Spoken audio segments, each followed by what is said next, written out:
أعوذ بالله من الشيطان الرجيم. بسم الله الرحمن الرحيم.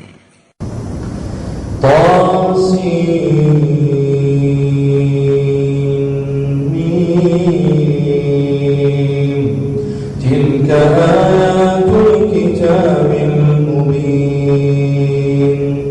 نتلو عليك من نبأ موسى وفرعون بالحق لقوم يؤمنون. إن فرعون علا في الأرض وجعل أهلها شيعا يستضعف طائفة منهم يذبح أبناءهم ويستحيي نساءهم إنه كان من المفسدين. ونريد أن نمن على الذين استضعفوا في الأرض ونجعلهم أئمة ونجعلهم الوارثين.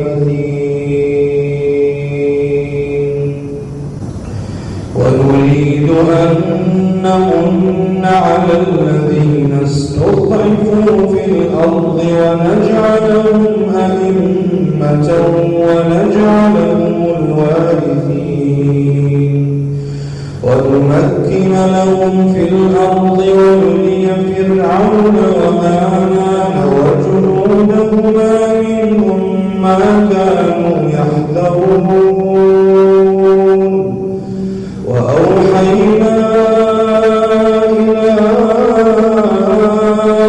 أم موسى أن أرضعيه فإذا خفت عليه فألقيه في اليم ولا تخافي ولا تحزني إنا رادوه إليك وجاعلوه من المرسلين.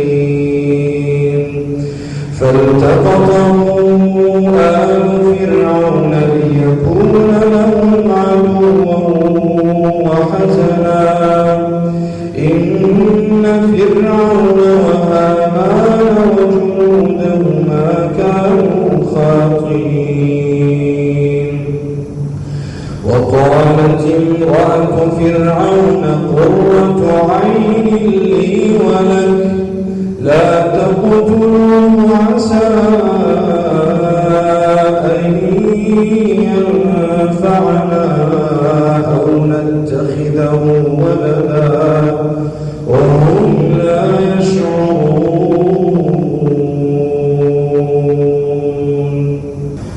وأصبح فؤاد أم موسى فارغا إن كادت لتبدي به لولا أن ربطنا على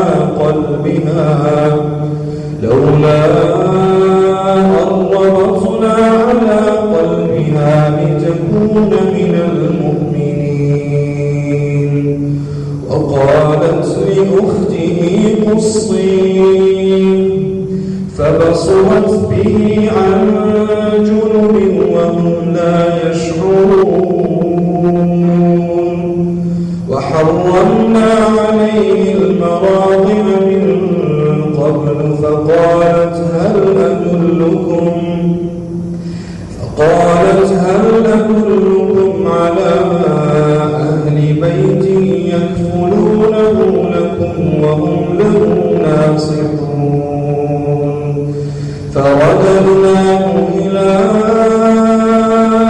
أمه كي تقر عينها ولا تحزن ولتعلم أن وعد الله حق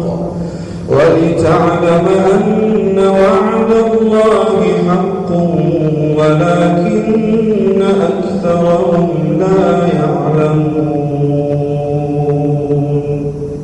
ولما بلغ أشده واستوى آتيناه حكما وعلما وكذلك وكذلك نجزي المحسنين. ودخل المدينة على حين غفلة من أهلها فوجد فيها رجلين يقتتلان هذا من شيعته وهذا من عدوه فاستغاثه الذي من شيعته على الذي من عدوه فوكزه موسى فقضى عليه قال هذا من عمل الشيطان إنه عدو مضل مبين.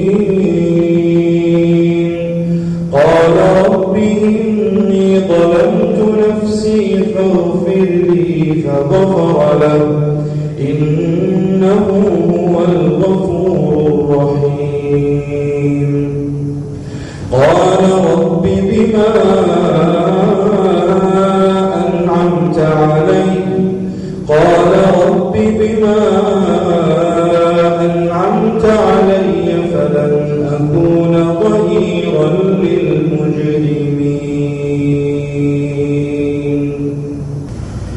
فأصبح في المدينة خائفا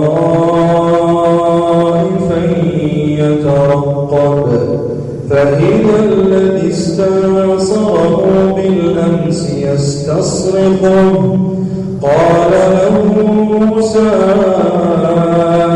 إنك لغوي مبين. فلما أن أراد أن يبطش بالذي هو عدو لهما قال يا موسى أتريد أن تقتلني كما قتلت نفسا بالأمس إن تريد إلا أن تكون جبارا في الأرض وما تريد أن تكون من المصلحين. وجاء رجل من أقصى المدينة يسعى قال يا موسى إن الملأ